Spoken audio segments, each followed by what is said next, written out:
Jamaah, oh jamaah, alhamdulillah. Alhamdulillahirrabbilalamin, jamaah, kita masih di Islam itu indah. Dan sekarang kita sedang membahas tema nggak usah takut, kan ada orang dalam.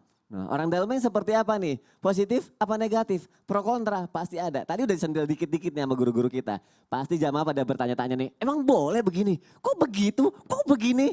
Itu gunanya kita belajar pagi hari ini jamaah. Biar diluruskan semuanya, biar menjadi bahasan pagi hari ini, biar jadi pelajaran buat kita semua. Nah, ini ada tayangan lagi nih mengenai tips membuat calon mertua suka kepada kita. Kita lihat tayangannya jamaah, silakan. Kasih pujian yang tulus kalau kepikiran. Om, rambutnya bagus.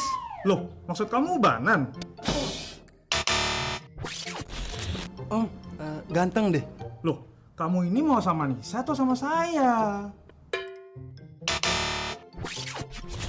Iya, senang bisa ketemu sama Om. Silakan masuk.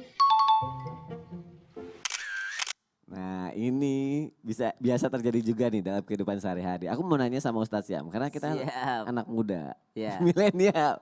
Biasanya kalau kita lagi deket sama calon pasangan kita, ternyata calon pasangan kita nggak mau nih. Akhirnya kita cari orang dalam, siapa ya? Oh, orang tuanya, kita deketin orang tuanya biar si anak ini mau nggak mau sama kita. Iya. Itu boleh apa enggak? Namanya juga usaha ya Namanya kan? juga usaha kan? Namanya juga usaha. Ini aku mohon penjelasannya nih, konsepnya seperti apa? Silakan Baik, Ustadz Syam. bismillahirrahmanirrahim. Tabik guruku Ustadz Maulana yang dimuliakan Allah Subhanahu wa taala. Jadi segala bentuk nepotisme itu dilarang dalam Islam. Bentuk sogokan juga dilarang di dalam Islam. Ar-rashi wal murtashi finnar, yang menyogok dan yang disogok itu adalah demi kepentingan pribadinya, itu adalah yang namanya dilarang. Tapi kalau dia punya capability, menurut surah An-Nisa ayat 90, maka dikatakan innallaha ya'murukum an tu'addul amanati ila ahliha. Ayat ini sangat lengkap sekali menyangkut yang namanya nepotisme. Allah yang namanya menyuruh kalian, memerintahkan kalian memberikan sesuatu kepada ahlinya. Memberikan sesuatu kepada ahlinya. Jikalau yang satu ahlinya adalah orang yang jujur, tidak menyogok, maka berikan kepadanya. Tapi yang satu adalah orang yang ternyata baru dari awal saja sudah tidak jujur, maka jangan berikan kepadanya, apalagi dia bukan ahlinya. Maka dalil kita adalah Quran surah An-Nisa ayat 90. Jadi harus melihat dulu keadaannya Ustaz. Jadi ada posisi menyogok yang diharamkan, ada posisi untuk menyelamatkan. Jadi kategori mungkin yang dimaksud tadi Ustaz Sam adalah untuk kategori menyelamatkan. Daripada ketika diambil orang justru membahayakan kezaliman yang terjadi. Sama dengan memilih mertua, bro. Iya, ini makanya ada hubungannya, korelasi pasti ada. Pasti ada, karena yang namanya juga ya kita usaha, bukan mendekati si anaknya. Ternyata tertolak awalnya, karena saya pribadi, Syam sendiri belajar dari guru-guru Syam, tidak ada yang namanya itu cinta pada pandangan pertama. Mungkin ditolak di awal, tapi karena melihat ternyata dia sayang ya sama orang tuaku, yang dia dekati orang tuaku. Wah, berarti dia bisa membantu saya untuk lebih sayang lagi kepada orang tuaku. Karena banyak dari kita yang berpikir bahwa begini, saya takut yang namanya menikah dengan dia, takutnya dia tidak mencintai orang tua saya seperti saya mencintai orang tua saya.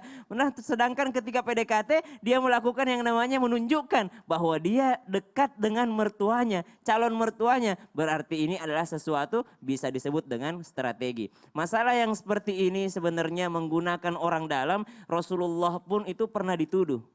Rasulullah Sallallahu Alaihi Wasallam ketika selesai perang membagikan ghanimah, memberikan kepada orang-orang yang baru masuk Islam.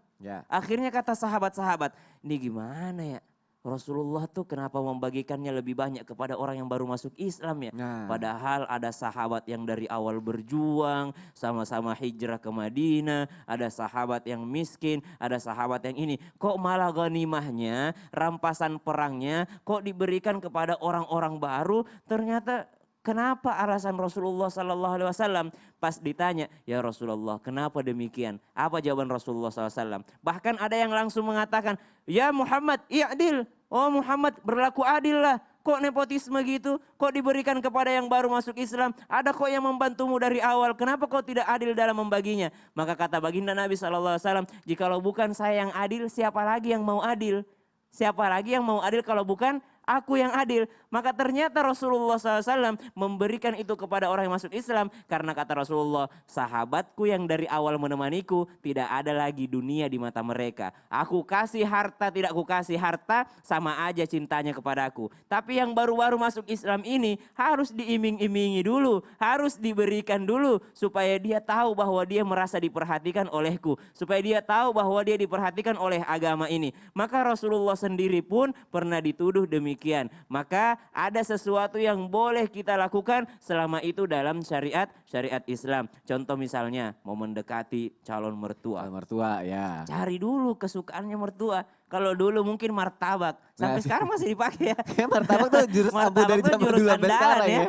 Karena kita juga kan harus menilai seseorang. Pernah diajarkan oleh guru kami kalau mau melihat seseorang lihatlah dari orang tuanya. Martabak, oh keren dari martabak ya. Bukan dari martabaknya, lihat dari orang tuanya. Dari orang Kita mau tuanya. menilai anaknya, lihat bagaimana cintanya kepada orang tuanya. Aku pun demikian. Berarti sebenarnya walaupun akhirnya si anak itu mau ngikutin kemauan orang tuanya, kalau misalnya tujuan kita baik kan sebenarnya gini, ternyata si anak lagi deket sama orang, anaknya itu malah menyebabkan kehancuran gak baik. Kita mau menyelamatkan, akhirnya kita deketin orang tuanya, tapi tujuan kita mulia gitu kan. Ditikungnya melalui orang Melalui tuanya. orang tua, tapi tujuannya positif tuh berarti Iya. itu sebenarnya gak apa-apa ya. Yang haram adalah ketika dia sudah dilamar orang. Oh, Ya iya. kan tidak boleh mengkhitbah apa yang sudah dikhitbah saudaramu. Nggak boleh menawar barang yang sudah ditawar saudaramu. Jadi Masya Allah. yang di sana nggak jadi ya? Oh nggak jadi. Oh, nanti kita cerita ya mengenai Lari ke satu itu. situ. Baik, jamaah kita lanjutkan lagi. Wah itu asik tuh, itu butuh kayak bikin satu segmen deh untuk pembahasan itu. Nggak usah ya, yaudah baik. Ustaz Maulana, pertanyaan aku yang tadi Ustaz Maulana, please pakai bahasa Indonesia. Oke deh. Kalau misalnya siap. orang dalam itu tadinya bisa buat sesuatu yang baik, benar nggak sih orang dalam juga bisa membahayakan kita dunia dan akhirat? Mohon penjelasannya Ustaz Baik, Maulana. makasih banyak Ustaz Sam, luar biasa klarifikasinya tadi. Baik, alhamdulillahirabbil mohon izin kepada semuanya. Maaf tanpa menggurui, tanpa menyinggung, tanpa menyakiti hati siapapun. Hari ini saya harus ungkapkan ini.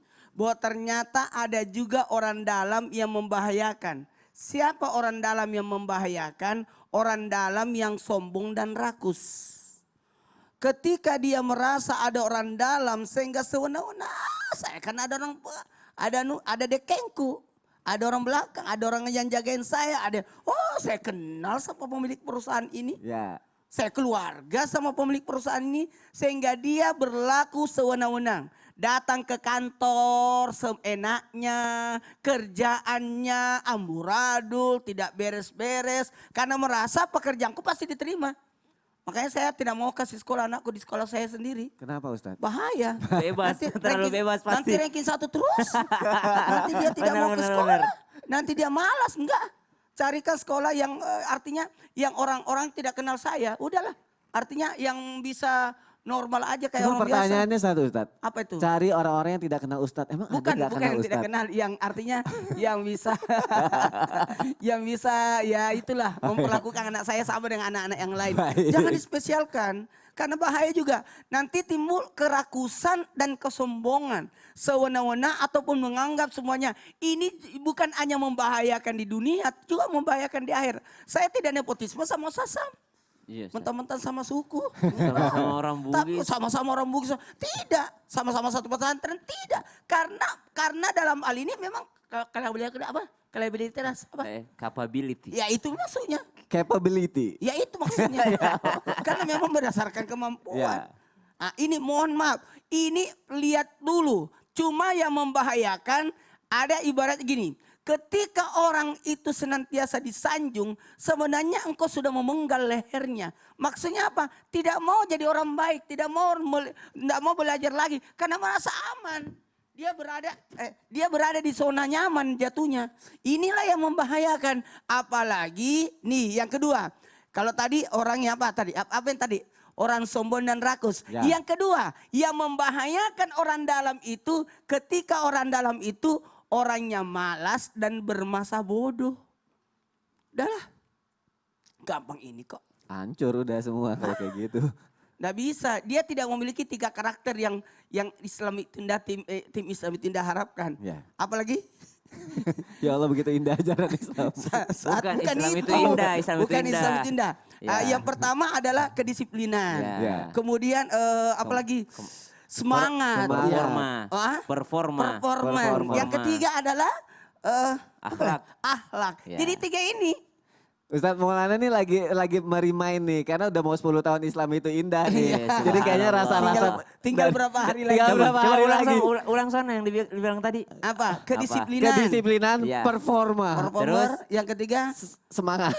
akhlak. Akhlaknya. Jadi ini yang penting. Mohon maaf. Buat apa kalau tidak ada yang ketiga ini? Inilah yang harus. Jangan pernah bermasalah. Ya ntar ya. Mau di apa? Perusahaan mau hancur terserah. Tidak bisa begitu. Justru engkau dipilih untuk berada di perusahaan ini karena engkau merasa oh bisa. Makanya kalau pesantren sebaiknya tidak ada pemilihan. Langsung anaknya guru tak yang jadi pemimpin. Yeah. Kenapa? Karena dia merasa ini adalah pesantrennya ayahku. Tidak boleh saya belokkan. Seperti itu. Perusahaan memang ada baiknya anaknya juga yang naik. Kenapa? Karena ini merasa ini kalau ini ada kaitannya. Kalau orang bermasa bodoh. Ada juga dia keluarga. Dia orang dalam, ada orang dalam. Tapi dia bermasa bodoh, mau hancur perusahaan, mau tidak. Ini yang membahayakan. Karena tidak ada keterikatan, tidak ada merasa dia ikut berada di dalam posisi itu. Ini yang membahayakan. Apalagi maaf tanpa menggurui harus saya ingatkan. Yang ketiga adalah orang yang tidak mengendalikan diri dan nafsunya. Ini apapun yang terjadi pasti merusak semua. Orang-orang yang tidak bisa mengendalikan nafsunya, orang tidak bisa mengendalikan dirinya, keinginannya saja yang didahulukan tanpa harus memikirkan orang-orang di sekitarnya, ini pun bisa membahayakan. Dan maaf, bisa merusak nama baik kita. Kamu sebenarnya menjual orang dalam sehingga engkau rusak orang dalam itu. Malulah gara-gara saya ini jual, artinya mempertaruhkan nama baik saya untuk memasukkan kamu di perusahaan ini. Saya ini orang, maaf ya, kita kan orang baik, terus kita ajak kamu. Tapi kau merusak nama baik saya, jadi ini membahayakan. Tapi Ustadz ini akhirnya aku jadi ngerti loh di sini. Karena jujur ya tadinya aku sempat bingung karena kok orang dalam boleh, kok kayak gini-gini boleh. Ternyata yang bikin gak boleh adalah orang-orang dalam yang seperti ini yang akhirnya malah merusak ya. Malah merusak. Yang malas, yang gak bisa mengendalikan hawa nafsu, yang rakus. Itu yang akhirnya jadi malah membuat orang dalam itu konotasinya negatif ya. Negatif. Tapi sebenarnya kalau dia baik, dia bisa jangan nama baik, dia merasa memiliki. Bermanfaat dia buat orang bermanfaat banyak. orang banyak. Ya ayahku aja begini jadi bisa contoh. Itu bagus sebenarnya. Baik, Masya Allah. Berarti sudah terjawab semua nih. Kenapa? Ada pro kontranya, ada positif dan negatifnya. Semoga Iya. kita bisa menjadi yang positifnya dan bermanfaat buat orang banyak. Masya Allah. Ustadz Maulana terima kasih untuk penjelasannya. Aku jadi lebih mengerti. Dan mungkin jamaah juga lebih mengerti sekarang juga. Masya Allah. Jamaah kita lanjutin lagi yuk. Sekarang kita masuk nih ke segmen yang jamaah tunggu-tunggu nih. Kenapa? Karena banyak jamaah yang sudah bertanya-tanya melalui media sosial Islam itu Indah. Kalau gitu langsung aja kita masuk ke segmen Tanya Dong Ustadz. Kami semua tanya dong Ustadz. Masya Allah, Masya tabarakallah. Allah. Kali ini aku bacain pertanyaannya ya Ustadz Maulana. jadi yang bertanya ini orang-orang yang di rumah yang tidak bisa datang ke sini. Ya. Karena kita kan lagi pandemik. Pandemik belum berakhir tahu. Nah. Jadi tetap pakai masker, cuci tangan dan menjaga jarak. Kalau Jaga gitu jaraknya jadi jangan enggak ke sini. Tapi ada solusinya kita ada baca. solusinya dengan Tanya Dong Ustadz ini. Lewat sosial media, boleh silakan. Baik, langsung aja pertanyaan yang pertama. Aku mau tanya nih. Assalamualaikum Pak Ustadz, ini dari @Sofi Saiful. Mau tanya Pak Ustadz, suami saya tuh pernah mengaku duda kepada wanita lain Pak. Dan tindakan suami saya didukung oleh keluarganya. Dan sampai sekarang saya masih sakit hati. Jadi sekarang kadang cuek sama suami. Apa saya salah Pak Ustadz jika masih menyimpan sakit hati? Terima kasih, wassalamualaikum. Tuh gimana Ustadz Maulana, dia ngaku duda sama orang lain padahal belum. Gini dulu, mohon maaf ya. Suami atau pasangan kita itu bukan malaikat. Ya. Sekali lagi, bukan malaikat. Jadi ada baiknya mungkin saling berinteraksi secara baik. Saling menghormati dan saling menghargai. Jangan persoalan sepele itu yang diangkat-angkat sehingga merusak kebahagiaan yang begitu banyak. Makanya banyak wanita masuk neraka disebabkan tidak melihat kebaikan pasangannya. Jadi itu, jadi tetap kita menghormati walaupun ada kekurangan. Ini biasalah biasalah. Saya itu kalau keluar dari rumah jadi bujangan. Kayak bercanda-bercandaan. Padahal itu tidak boleh dicandain itu. Itu Tapi bisa sebenarnya menjadikan nggak boleh ya. rusak pernikahan sebenarnya. Karena tidak boleh dicandai itu adalah nikah talak rujuk. Ini tidak bisa dimainkan. Bahwa aku ini duda, berarti dia sudah talak istrinya di rumah. Oh itu jatuhnya talak ya? Ketika dia berkata aku sudah duda, berarti secara tidak langsung dia sudah menalak istrinya di rumah. Ya. Jadi sebenarnya jangan mempermainkan kalimat ini. Dan mudah-mudahan suaminya berkata seperti itu karena ketidaktahuan. Makanya harus sering nonton Islam itu Indah. Ya. Apalagi mohon maaf kepada siapapun, baik itu suami maupun istri, sebaiknya unna libasul lakum wa antum libasul lahunna, saling menjaga aib keluarga dan ingat, saling keterbukaan, saling menghormati, tetap menjaga etika itu yang paling penting. Masya Allah. Terima kasih Ustadz Maulana. Iya. Kita lanjutkan lagi. Kali ini aku mau nanya sama Ustadz Syam nih. Siap. Nih pertanyaan dari @aniraya 790. Assalamualaikum Pak Ustadz. Kok sepatunya hari ini baru ya? Astagfirullah, bukan itu. Pertanyaan itu kan bukan. bisa kebaca di situ. Oh iya salah. Beda. Oh, itu isi hati aku. Ada pertanyaan ini di layar nih, baca dong baik-baik nih. Itu isi hati aku salah. Maaf ya. Belum cuci muka nih ya. Iya salah. Assalamualaikum Pak Ustadz. Kalau suami tidak punya inisiatif untuk membantu istri dalam kerjaan rumah, dosakah seorang istri meminta bantuan suami ya? Misal istri sibuk, suami nggak ada kerjaan. Contoh ya, tolong bantuin nyuci. Oh gini mas ya. Contoh ya, tolong bantuin nyuci ya. Nanti bunda yang jemurin. Apakah itu boleh Ustadz Syam? Boleh saja, bahkan dalam kitab Al-Barazanji disebutkan bahwa Rasulullah itu menjahit bajunya sendiri, memperbaiki sandalnya sendiri. Rasulullah SAW sangat mandiri dengan diri beliau. Tapi ketika yang namanya meminta tolong itu boleh saja, yang nggak boleh adalah menyuruh. Nggak boleh menyuruh. Apa sih tidur mulu kerja kau? Apa sih main game mulu kerja kau? Nggak pernah ya bantuin istri. Nah itu ya sedikit merendahkan martabat suami. Karena biar bagaimanapun istri di bawah daripada suami. Tetap ar-rijalu qawwamuna. Tetap ar-rijal qaim itu imamnya. Maka selayaknya makmum menegur imam. Nggak ada makmum kita lagi sholat, imamnya salah tiba-tiba makmum di belakang salah, nggak ada gitu.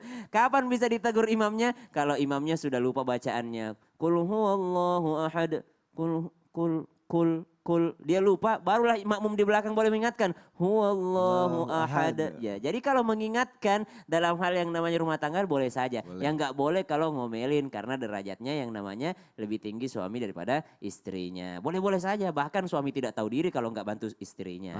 Berarti harus saling tolong menolong ya. Masya Allah. Tapi itu beli di Haruskah saya jawab pertanyaan yang pertama Beli tadi? di Turki ya? Beli di Turki. Oh tuh kan bagus loh. Karena udah mulai lupa baru bisa pakai. Baik, kita bahas sepatu aja. Jangan deh. Jangan ya, udah. Lebih baik nanya sama Ustaz. Ya udah deh, Ustaz. Ada pertanyaan enggak? Gini. Oh gini aja deh. Kalau misalnya kan nih orang dalam ini, jangan. Ternyata misalnya kita punya musuh nih Ustadz Maulana. Ya. Bisa nggak ya tuh musuh kita malah jadi orang dalam yang menguntungkan buat kita? Si tengah-tengah akesengena Astagfirullah. siapapun iga pun tahu engka di sekitar ta ale mempatna. Mage na sabab pong Allah Ta'ala na tiwi tawe loridi setengah-tengah na ajar ki untuk menjadi lebih baik. Na reko sahabat tak mana dek gaga peringeraki. Tapi na kau engka tahu Cina-Cina, weh megana bicara na carita, na sampai si tengah-tengah na untuk memperbaiki aleta si tengah-tengah na. Bukan sama dia di wajah alena sampai jata. Bukan makoe. Dari tadi Ustaz makoe, bukan makoe. Kalau makoe itu kita lagi mau jelasin. Makoro. Makoro. Itu makoro. Aku baru belajar tadi. Ya udah deh.